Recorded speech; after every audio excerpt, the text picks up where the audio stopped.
I wanted to ask about how does the Congress look at North Korea? I know that there are Republicans who feel different things. How is this situation going to be resolved, or is it sort of up to you, or it's just a general question because it's very concerning to me. Sure. Thank you.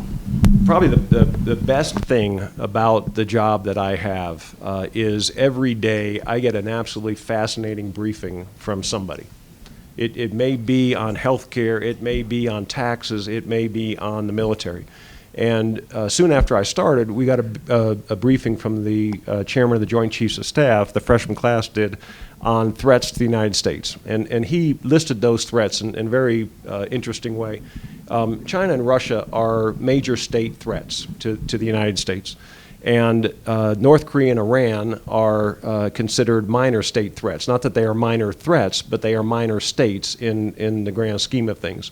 They could certainly inflict damage on the United States. They could not engage in a protracted war with the United States. And that's sort of the distinction.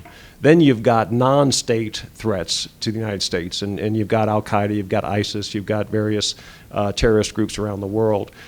Certainly Iran getting nuclear capability and ballistic missile capability is a serious concern. Certainly North Korea's abilities that it currently has is a serious concern, especially to Japan and to some of its neighbors. I heard today something about China massing troops on the North Korean border. I don't know if that's true, and I don't know what the intention is in that move. But if I'm China, and I'm not, I think that they are very concerned about their world position in having brought North Korea or allowed North Korea to get to the point where they are. So I think that North Korea has, every time they rattle their saber, the United States comes in with some aid. They have figured out that rattling their saber gets them food, gets them some other benefit,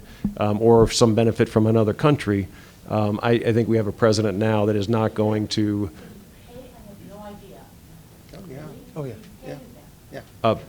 President Clinton settled disputes with North Korea with food, and North Korea will someday figure it out. And again, this is I have not read this study, but I have heard of this study that the average height of a South Korean and a North Korean is several inches different since the Korean War, and it's based on nutrition and other factors. And North Korea is just a insular society that ultimately will progress, and it's just whether it happens as a result of war or whether it happens internally. But the man who leads North Korea now is a nut job, and that is a technical term.